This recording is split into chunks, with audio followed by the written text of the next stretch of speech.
नमस्कार, मैं Janardan Singh. Infinity maths academy YouTube channel में आप सभी का स्वागत है।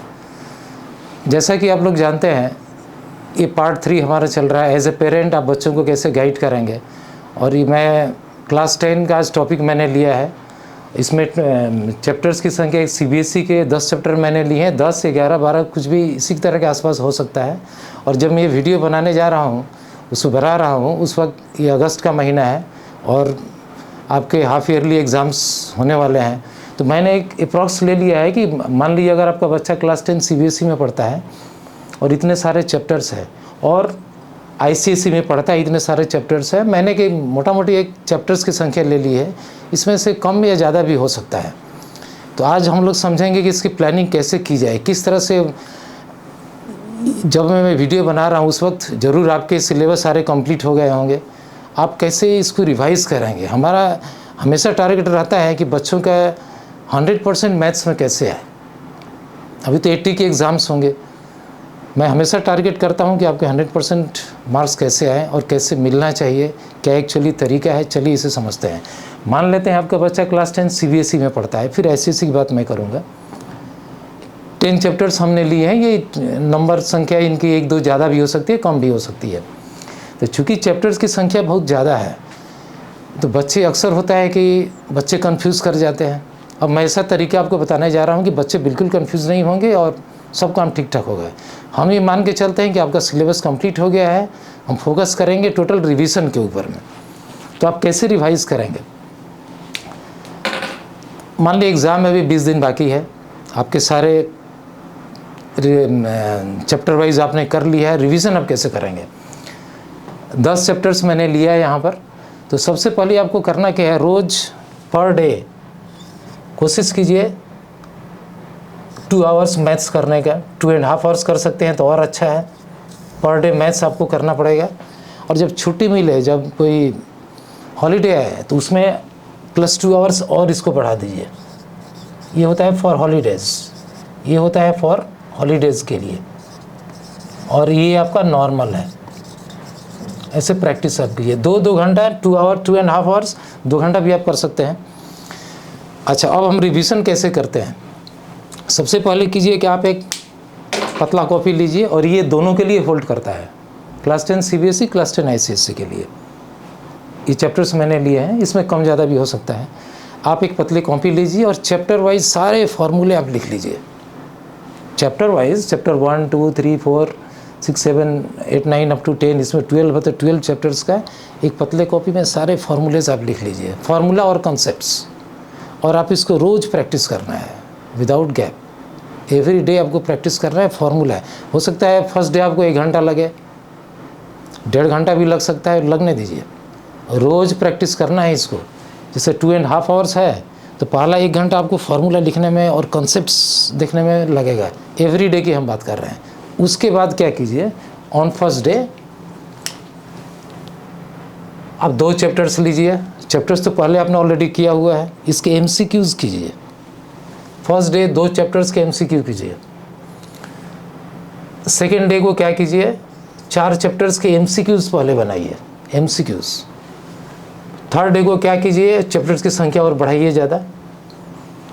फोर्थ डे में टोटल चैप्टर्स के एमसीक्यूज़ हो जाने चाहिए आपको। ये 4th डे की मैं बात कर रहा हूँ। इधर भी वही चलेगा। अगर आपका बच्चा आईसीएसई में पढ़ता है तो 4th डे के भीतर यहाँ चैप्टर संख्या ज़्यादा है तो 5 या 6 दिन भी लग सकता है। पूरा एमसीक्यूज़ आपने सबसे पहले सॉल्व कर दिया।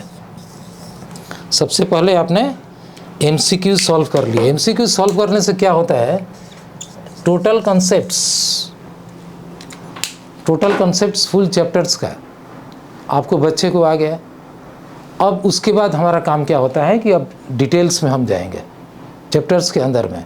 अब इसमें आपको ज़्यादा समय नहीं लगेगा। और इन बीच तो मैंने जैसे पहले ही आपको कहा था कि पर डे आप फार्मूला का प्रैक्टिस कर ही रहे हैं, उसमें कोई गैप आपको नहीं देना है। और फार्मूले सारा लिखना है, बोल कर नहीं करना है। इसमें राइटिंग आपको फार्मूला लिख के प्रैक्टिस करना है। ये नहीं कि बोल लिए मेरा हो गया, नहीं। पहला 1 घंटा आपको लगा फर्स्ट डे, सेकेंड डे को देखिएगा 45 मिनट में ही हो जाएगा।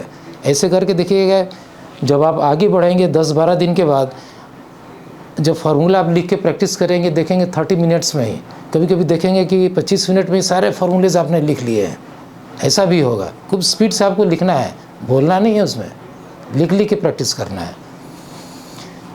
तो ऐसा जब हम लोग MCQs कर रहे हैं उस वक्त हो सकता है कि 6 दिन 7 दिन आपको लग गया, MCQs आपने कर लिया। अब लास्ट 14 दिन बचा हुआ है, टोटल 20 दिन बचा था।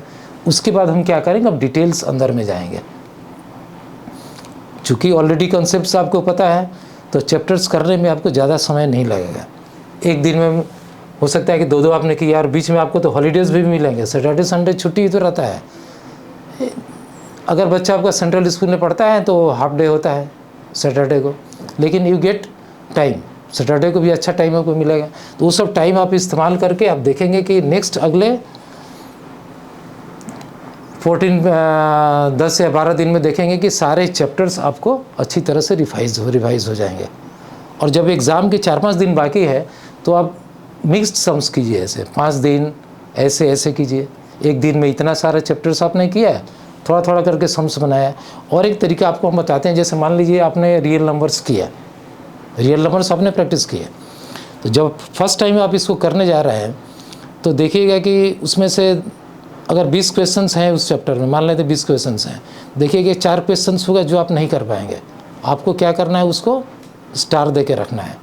नेक्स्ट टाइम जब आप उसे रिवाइज करेंगे तो फुल चैप्टर्स में फुल सम्स आपको नहीं करने हैं, उन्हीं 4 सम्स को आप प्रैक्टिस करेंगे, बार बार उसको प्रैक्टिस करेंगे। ऐसा इसलिए कि वन टाइम वो चैप्टर हुआ नहीं, तो उसको अब ज़्यादा स्ट्रेस देने की आपको ज़रूरत है। तो इस तरह से देखेंगे जब एग्ज़ाम में 3-4 दिन बाकी रहता है, जब बाकी है तो आप क्या कीजिए, क्वेश्चन पेपर बनाइए। एक क्वेश्चन पेपर अपने से बना सकते हैं, या अगर कोई टीचर अगर है तो टीचर से कहिए कि वो इसके क्वेश्चन पेपर बना दे। मतलब क्वेश्चन पेपर आपको सॉल्व करने पड़ेंगे ताकि टोटल हर पूरा चैप्टर्स का ज्ञान आपको हो, आप कहीं कंफ्यूज ना हो जाए।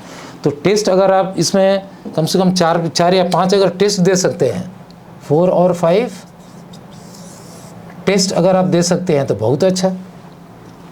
तो कोशिश कीजिए 4-5 टेस्ट में ये सारे चैप्टर्स इंक्लूड हो, इंक्लूडिंग योर ऑब्जेक्टिव क्वेश्चंस। और अगर ICSE में आपका बच्चा पढ़ता है, सेम टेक्निक इसमें भी आपको इस्तेमाल करना है। ऐसा आप करके देखिए, आपके मैथ्स बहुत अच्छे हो जाएंगे। और इस हाफ ईयरली एग्ज़ाम में अगर आपके पास समय नहीं हो, आप उधर नहीं कर पा रहे हैं, तो नेक्स्ट जो एनुअल एग्ज़ाम होगा उसके लिए आप अच्छी प्लानिंग कीजिए। और हम रिक्वेस्ट करेंगे कि आप हमारी वीडियोस को देखते रहिए, हम वीडियोस इस पर आप बनाते रहेंगे कंटिन्यूस, ताकि और अगर आपको कोई असुविधा होती है, कोई चीज़ कंसेप्ट आपको समझ में अभी भी नहीं आया है कैसे पढ़ना है, तो आप कमेंट्स लिखिए, हम उस पर एक डिटेल वीडियो बना देंगे। क्योंकि होता है कि हर बच्चा यूनिक इन नेचर है, हर बच्चे की समस्या अलग अलग होती है। मैंने तो आपको एक मोटा मोटी आइडिया आपको दे दिया, इस तरह से आपको करना है। अगर इस हाफ ईयरली एग्ज़ाम में ठीक से आप नहीं कर पा रहे हैं तो यही चीज़ नेक्स्ट एग्ज़ाम के लिए खूब अच्छी तरह से इसको प्रिपरेशन करना है। और अगर हमारा वीडियो आपको पसंद आया हो तो इसे लाइक, शेयर और सब्सक्राइब करना ना भूलिए, और अपने कमेंट्स मुझे लिखते रहिए। नमस्कार।